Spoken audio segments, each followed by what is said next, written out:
My name's Anna Covert, and I'm broadcasting to you live from my battleship right here on the beautiful island of Oahu. Today on the Covert Code, my guest is Michael O'Donnell, the co-founder and vice president of sales for Sun Solar Solutions and the author of the award-winning book, No Matter What, Even If Your Ass Falls Off. Thanks for being here today, Michael. So tell us a little bit. I read your book and it was wonderful. I maybe just want to get right out there and start door knocking. Talk to us a little bit about what the vision was from the book and why you decided that now was the time to write it. Yeah, I and thank you very much for reading the book. It's funny, and I know you've recently written the book. And when you are in the process of writing a book, it's you want to get it done. You can picture it being on shelves. What you don't picture is someone coming up to you and knowing a lot about you because they read your book. And it's a real rewarding, but almost a little bit frightening experience. Someone that you don't know at all really knows a good deal about you. So I had a lot of feedback as I experienced the success that I've experienced in selling solar, selling, over 2.5 million watts of solar in 17, and then again in 18, and between 2 and 3 million watts of solar in 19 and 20, and year after year after year, generating a 7-figure income. I had a lot of requests to come and share and talk, and really specifically said, you need to write a book about this. And I think I had this vague idea maybe that I would write a book sometime in my life. I'm a big book reader. My pride and joy is my bookcase. I have about 1,000 books in a bookcase of books, most of which I've read. And I have this ladder. It's a bookcase that has a ladder that slides back and forth. The guy who built that for me was saying, if we you couldn't possibly have this many books. If we didn't make this bookcase quite so high, we wouldn't need this ladder. I'm like, no, dude, you don't understand. I have saved all these books, so I would build a bookcase someday that has a ladder, right? So to be the author of a book is kind of been this vague idea, but specifically experience something that I had a bunch of people say, dude, you really need to write a book about this. And so it was exciting to do it and to have had it come out and be a bestseller and get an opportunity to sign copies for people that are about to read it. It's been just super exciting. That's amazing. And so you just launched a Spanish version, is that correct? Yes. So No Matter What is the English version. And as you said, there's a little asterisk, funny part there that says, even if your ass falls off. And I'll kind of tell you a little bit of story if you want to about where that comes from. But the subtitle of the book is The Recipe. It's a recipe book, and it's a recipe to generating a 7-figure income selling and in sales. And there's quite a bit in it also about solar and the solar sales. So it's a bit of a solar primer, if you will. It's got some of the concepts and the tactics and the philosophies and the strategies, some of the big ideas that are counterintuitive to a lot of people that are in sales and to many people that are selling solar. So that was the subtitle, but the asterisk comes from, and what the book is about is a story. It's my story, incorporating this recipe, starting with 2 rooms of old guys. Guys that, when I say old, I mean guys that look like me, right? I'm 19 years old, and I find 2 rooms of old guys. One, I've been sort of mandated to, if you will. I'm in quite a bit of trouble. I've managed to screw up my life. I'm about to lose my full scholarship to a private university, about to be sent to jail. And I get it in my head, maybe a judge will be lenient on me if he knows I'm going to 12-step meetings. So I start going to 12-step meetings, and I gather, I probably also need to stop using alcohol and drugs. And so these old guys tell me how to do it. And it's really, really simple.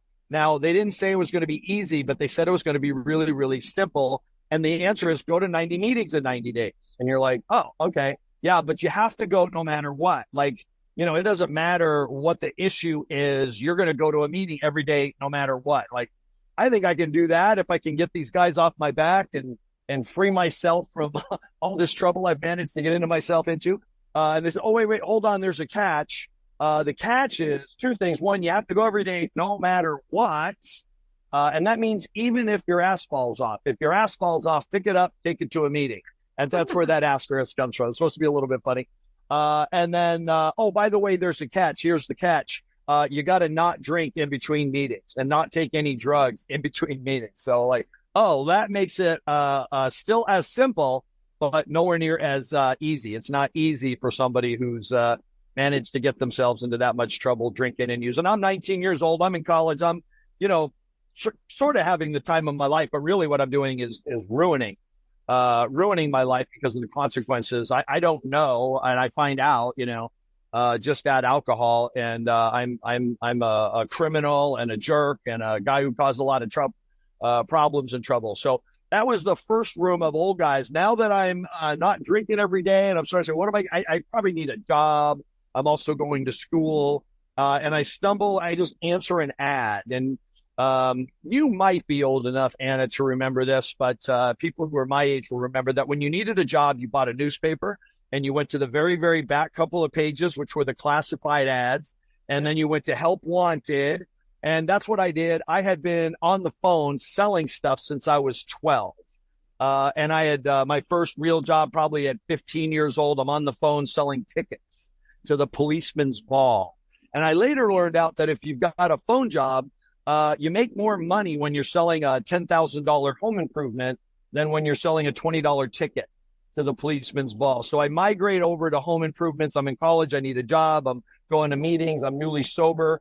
And I wander into this place. I get hired as a setter, and I'm on the phone, smile and dial, and I'm setting appointments for, what is this thing again? It's a solar water heater. Okay. It's a solar system. I'm getting people to go solar, but at the time there's no PV electric. This is 1983, 1984. There's no PV electric solar. There's just solar water heaters.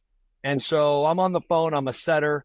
And then I wandered into a room with a bunch of old guys, and they were putting on a training on how to sell that system.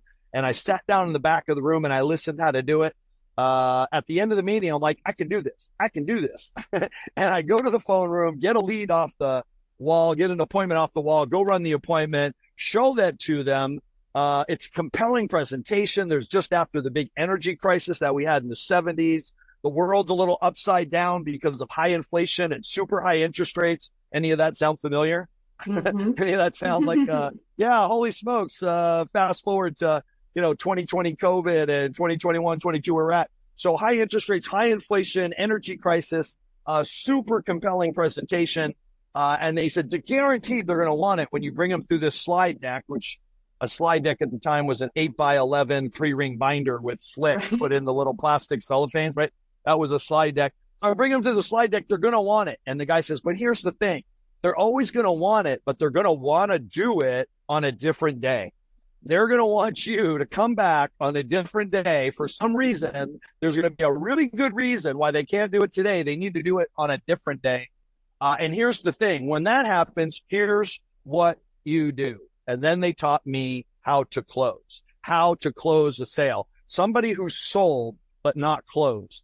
And that selling process is so compelling. Most people are sold, but getting them to sit down and do the paperwork that day, that takes a whole different skill set. That skill set's called closing. They taught me how to do that. So that was the combination. And that's the story that I wrote about in my book, meeting those guys that showed me how to not drink one day at a time, not go from 0 to 1 every single day. Just don't go from 0 to 1. 1 is too many and 1,000 is never enough. And then another room of old guys that knew how to do a very compelling solar presentation, but more importantly, they knew how to close. These were old aluminum siding salesmen, tin men.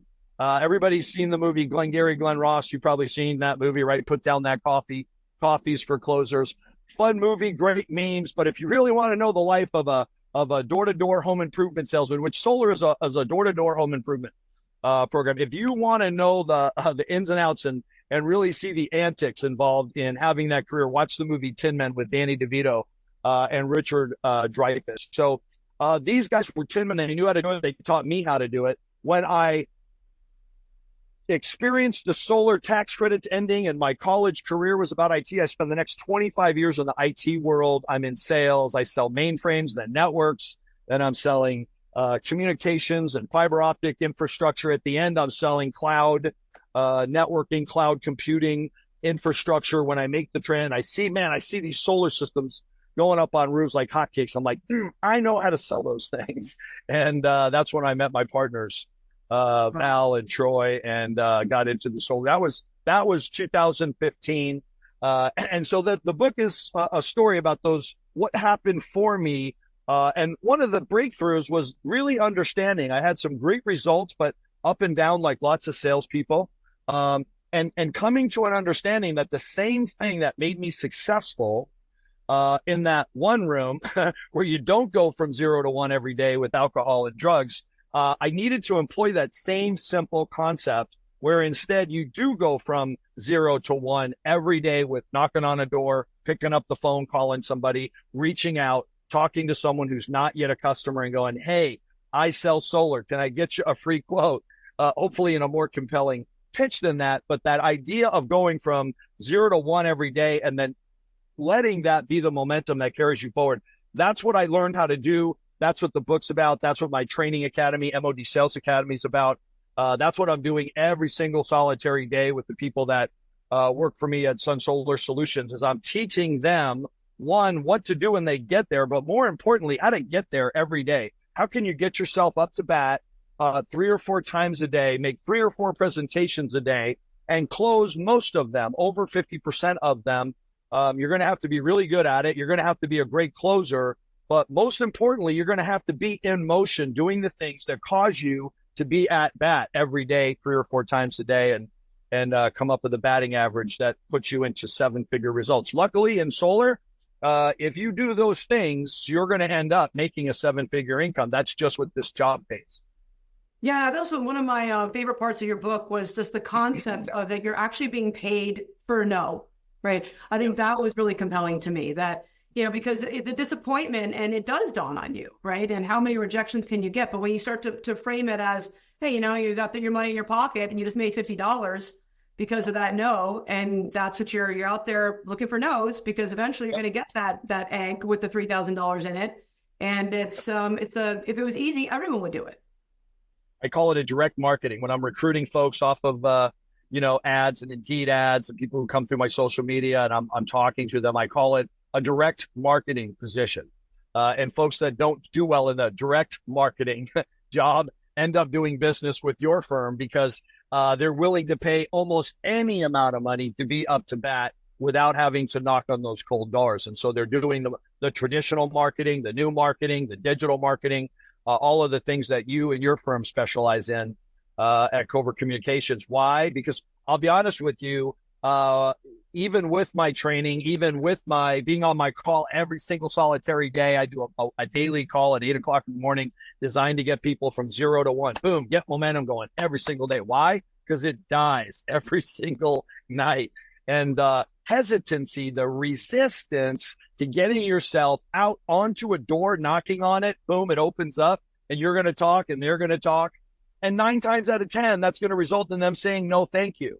And for some reason, and I know why, for some reason, most humans experience that as rejection.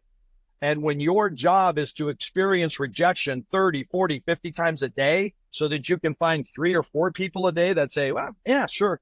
I'm not telling you I'm going to buy it, but I mean, I'll take a look. Right. Why would I not just take a look? That amount of rejection takes people out of this game within hours, within days, let alone weeks or months. And I understand what that feeling is because unfortunately, and I got some really bad news for those who decide, I want to try, I want to do this. I want to make $1 million a year.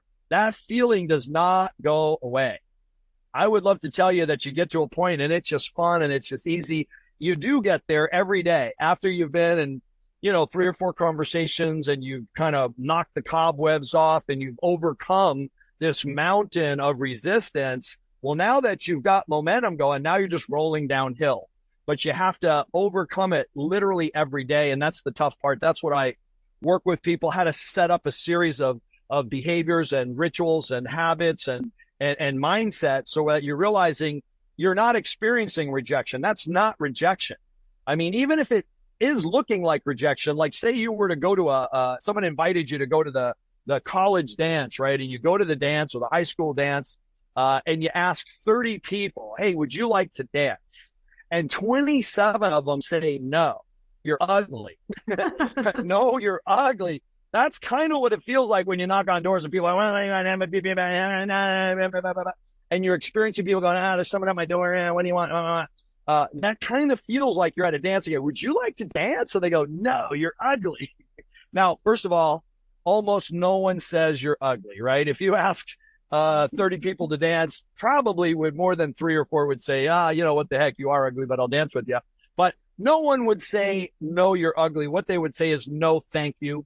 And that's what people say at the door. We knock on their door and we're like, hey, we're the solar guy in the neighborhood. I've only got a minute. I'm just, I don't have anything for you today. I just want to introduce you. I was just here to drop off a card. Is that okay? Can I just drop off my card? Okay, good. You got my card. By the way, the reason I stop by when I'm, super busy, this solar thing is off the hook. We had 3 million people go solar already. There's another 30 million that are going solar in just the next few years. I'm super, super busy. I just wanted to drop off a card and let you know 1, 2, 3, 4, 5, boom. And then getting into a conversation with, listen, I'm not kidding. I do have to go. But I could come back with a 3-page proposal, and it'll show me all the things you'll need to know to figure out if this solar thing's worth it for you. Not everybody qualifies. Not everybody has the right roof. Not everybody's going to get told yes by the city or by the utility or by the bank. So it's really a process to see if you qualify. 1, what will it do? 2, do you qualify? And then 3, is this something you want to pull the trigger on? It's a process. It all starts with you knowing what these numbers are. I'm going to go get these numbers. I'm not asking your permission. I'm going to know the numbers. It's my job to know the numbers. If I'm looking at it and it's awesome, and by awesome, I mean we could make you at least a 6-figure dollar amount. People are really struggling in solar because everybody thinks selling solar is about knocking on doors going, hey, go solar, it's cheaper. Hey, go solar, we'll save you $50 a month. Is anybody really going to buy a $50,000 thing to save $50 a month? That's not the thing. But they think that's the thing. And so that's one of the reasons that they're struggling. But if I'm looking at this thing, and I'm not talking about savings, I'm talking about a profit. If we could make you a 6-figure profit, most of our customers make somewhere between 50 and 250,000 bucks. If I can't make you at least 100,000, I'm not wasting my time. I'm just going to send you a thumbs down emoji. But if I could make you like $100,000, like, I mean, you'd want to see it, wouldn't you? Oh yeah, absolutely. Come on, man. I mean, you'd look, right? Come on. Yeah. You'd look, wouldn't you, Anna? You'd take a look. Private look. I look twice. I got 2 systems on my roof. If I got $100,000 of your money here, I mean, could you possibly say no to looking? It'd be pretty silly, right? If I had it right here, could you possibly cause yourself to not look if I was going to show it to you? Could you refuse to look? Right. What's the answer to that? No, never. No, thank you very much. I was here to get a no. Now I have a no. No, you couldn't possibly refuse to take a look how I'm going to get you $100,000 of money extra to retire for. So getting people to learn how to do that and then inspiring them in spite of the fact that they're going to feel like they're getting their face kicked in is, it's a monumental achievement to get out there every day and get to one door and that first door. The second door, no sweat. Third door, now it's easy. I'm playing around with that. And then you bring your daughter with you so that you can be a superhero, right? I like that right. strategy as well. So people don't think they're good at recruiting. So you have this MOD Academy. How many subscribers? How many people are tuning in every day? Well, you know how they also say many are chosen, but few choose, right? So many pay for the mastermind. A fraction of them show up every day, but on any given day, there's 50 to 100 people that are in this mastermind every day. And there's, hundreds and hundreds that are subscribed, and people come for a while and then stop and then come back and go, wow, I thought I could kind of do this without having to be in this meeting every day, but I found out that didn't work. And so they come back. But yeah, literally there's about, anywhere from 50 to 100 people on this mastermind every day. And then once a week, it's another call that's actual training, how to do the door pitch, how to do the presentation, how to close, how to overcome objections, how to do the things that you are going, what is the skill set items that you need to do? And how have you marketed your book and MOD Academy? So primarily through my social media. So I have a marketing firm that I've used for that. I've talked about that. And so there's some marketing involved, but most of my book sales have come through social media, and then people either buying them directly from me or buying them from Amazon. And my book is primarily targeted so far currently at that solar market. It's been out for a couple of years, and it's sold about 10,000 copies to I would say probably 80-90% of those are folks in the solar market. So they're following me on social media. They see me speak at SolarCon and D2D-Con and the different solar conferences and stuff? Well, I was very impressed when I went to SolarCon last year to see the line of people waiting to take their photo with you. And I was like, wow, yeah, it was very, very inspiring. So talk to us, what do you think the biggest challenges that are facing the residential solar sales industry? Well, the entire industry is in a massive, massive slump right now. So the public companies' stock prices are down 80%. We're talking Sunrun, SunPower, SunNova. Those companies literally have lost 80% of their stock price in the last year and a half, 2 years or so. Solar, and why is that? Because solar sales are, even though there's never been a better time to sell solar and a more compelling proposal presentation to buy solar, solar sales are down, and that's because of an intended on-purpose recession. And so the government spent $10 trillion trying to make COVID feel like a holiday and a vacation. And at the end result of that, all items that you could, a Ford F-150 to a dozen, you couldn't find the things that you wanted to get. And so massive supply of cash swashing around, and the items that people wanted were in zero supply. And so the price of items spiked way up. And so we've had this natural, and we already have natural inflation all the time. That never goes away. Then you have an unnatural thing, which is $10 trillion landing on an economy. And then this other unnatural thing where every supply chain on planet Earth was broken. And all of a sudden now people can't get stuff. And so the prices of stuff literally skyrocket. People don't recognize the bill when it comes. It's like, you're at Wendy's and you get just a number 4 meal, and you're going through the thing and you're expecting it to be $7 or $8, or you used to be, right? And it's $14. You're like, what? How in the world can a Wendy's number 4 meal be $14? That doesn't make sense. And you're in Vegas and you have a cocktail, and you're expecting a bill for 2 cocktails to be $20, and it's $60. And you're like, what is going on here? Nothing looks the way it should. So we've had this unnatural surge of inflation that's responding to this unnatural supply of money and supply chains being broken. And then you add on top of it the fact that the government fixes inflation by increasing interest rates dramatically. And that's really what's happened in the solar world in a nutshell, is that we were a year and a half ago selling solar with 0.99 interest rates. Right. And that was producing an electric bill, a solar bill of $139. And now all of a sudden we're selling that with about 6.49 interest rates, right? And both of those were, promotional rates and stuff. But that 0.99 rate is the same now as the 6.49 rate. And what does that mean? That means the cost of that solar bill isn't 139, it's 179 or whatever that is. And now instead of it being, $30, $40, $50 cheaper than them paying their electric bill, their solar bill plus their remaining $20, $30, whatever that is, electric bill from the utility for being connected to the grid, is about what they're saying now. And you have stupid salespeople coining a phrase that I can't imagine uttering. It's a bill swap. Hey, do you want to sign up for solar and get a bill swap?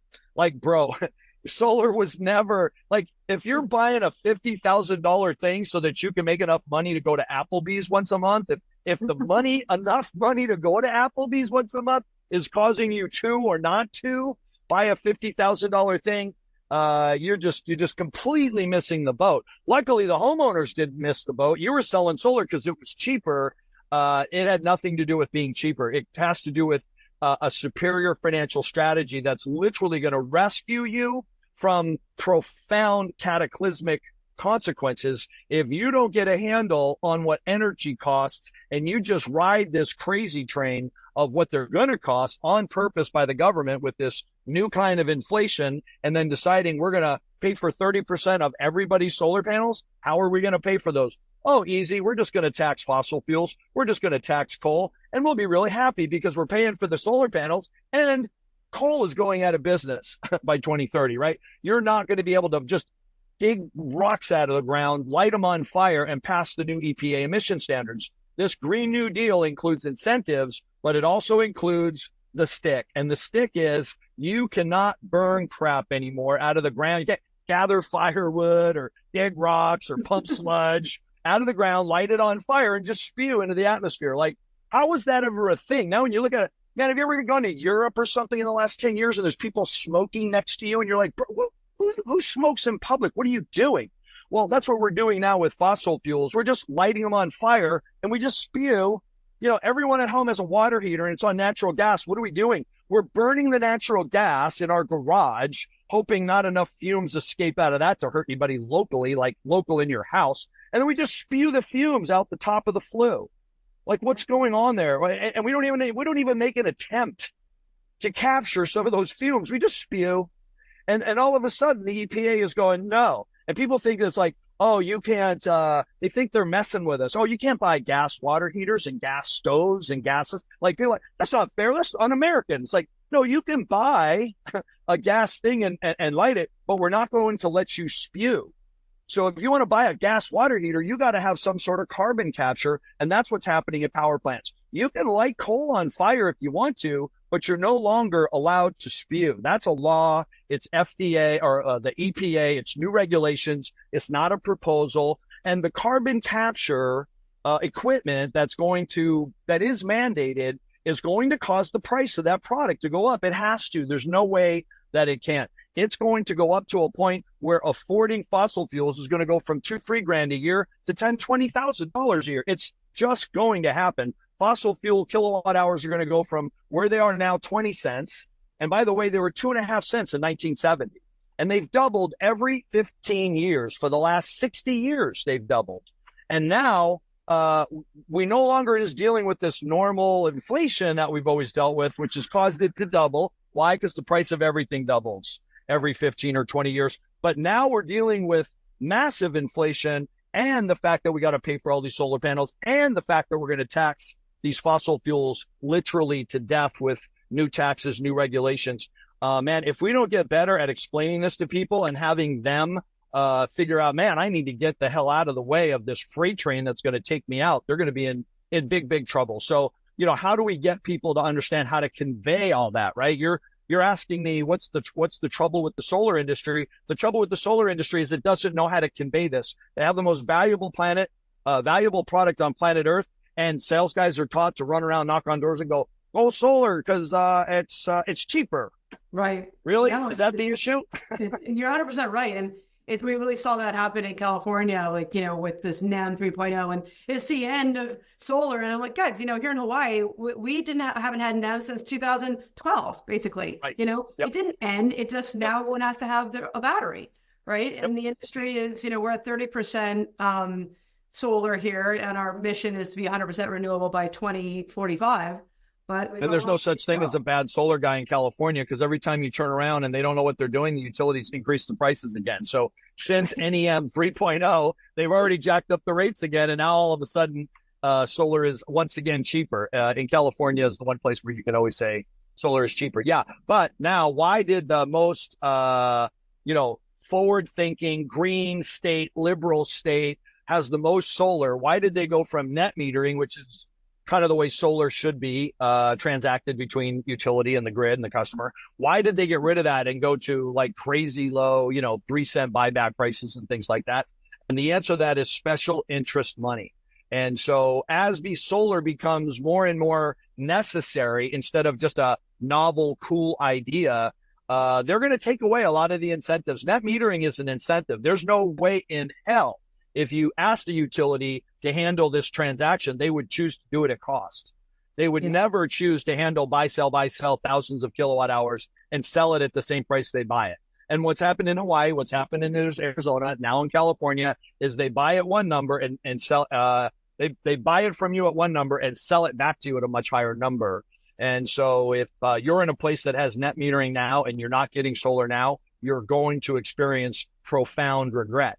And if you're not going solar now, regardless of whatever the metering program is, if you don't take advantage of it now, you will also suffer profound regret. Indeed.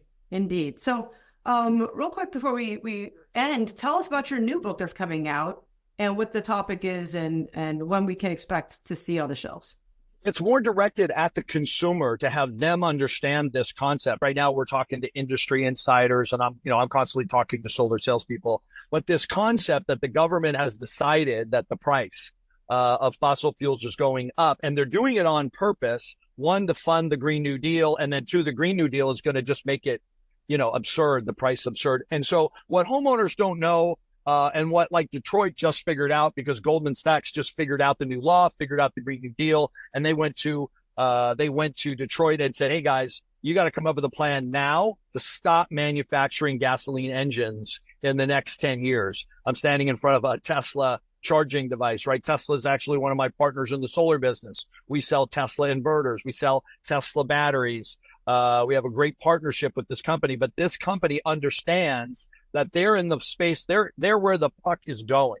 And so, yeah, 85% of the cars manufactured today are gasoline engines. That number is going to zero in 10 years, less than 10 years. 2034, it's projected to be zero. And so, Goldman Sachs has told Detroit, hey guys, no one's going to be buying fossil fuels in 10 years. Why? Because the price is going to double and then it's going to double again. No one's buying this stuff. You need to convert to selling electric cars. Plans in place. It's happening. Fossil fuel cars, gasoline powered cars won't be illegal. They'll just be too expensive to actually operate and no one will buy them. And so, good financial minds have told industries, billionaires, this is what's coming. You need to come up with a game plan. I want to help consumers come up with that same idea, communicate that idea. And like me at a door, I'm not necessarily there with good news. It's just not good news. You would rather be told, you're fine, you're good, you don't need to do anything. And what am I doing? I'm at your door saying, you need to make a change or you're doomed. And so the title of the book is Go Green or Else. And it's about the future, promise, and the threat of the Green New Deal. You're either going to embrace this and let go of our caveman idea where we burn stuff that we gather to make all our energy. We're either going to let go of that so that we can receive abundant, limitless, and free energy, by the way. Why is this a hard proposition? It doesn't even make sense that this is hard to convey to people. But the book is going to be targeted at the consumer, so they really kind of get the same benefit that Detroit's getting from Goldman Sachs, from the industry experts that understand what this is about and can give them a heads up. Hey, you really need to get on this Go Green thing or literally suffer at your peril. Yeah. I mean, I heard a new statistic, that before elder people, right, retirement, the only thing that doesn't change as you age is your income. And they were making these decisions between food or medication, right? Mm-hmm. And now with the cost of power being so excessive and unmanageable, now they're choosing between power and medications, right? It's not excessive now. It's just, it's inconveniently and annoyingly expensive. It's going to become excessive. And that's what people don't know. And that's what's our job to convey. Our job is to convey that. Indeed. Well, and when is the book coming out? I'm going to have it done hopefully but by SolarCon 2025. I released my last book at SolarCon 2022, and I'm looking to release that book at SolarCon 2025. Well, that is very exciting. Well, thank you so much for being here today, Michael. To learn more about Sun Solar Solutions, you can visit them at sunsolarsolutions.com. And to connect with Michael, you can visit him at LinkedIn. And also you can find links to his book on covert.com with this podcast. Awesome. Right. And if anybody wants to connect with me, they can just get on social media as well. And that's Michael O'Donnell Sales. And you'll see some other podcasts and some, if you get on YouTube at that same handle, you'll see actual live conversations with customers and industry folks about this. And I hope that helps folks get on with them going solar, or if they're in the business, helping others go solar. Yes, it sure will. It's been very insightful. So thank you so much for being here today. Thank you, Anna. I got to tell you, just the last thing I just got to tell you one more thing. It's such a delight to do business with your company, Covert Communications. We've been doing, in addition to our block and tackle, knocking on doors, we've been using Anna Covert for a long time for our what I call digital door knocking, right? So we do both. When people ask me what I do everything. I do Facebook, I do Google, I knock on doors, I do old world postcards, anything I can think of that will help me connect with the customer. And it's been an absolute pleasure having Anna run our marketing through her Covert Communications. It's just been wonderful, and we've been happy customers, and we've connected with lots of new customers for us. Thank you so much for that feedback. Absolutely. You bet. Good to see you, Anna. You too. A lot.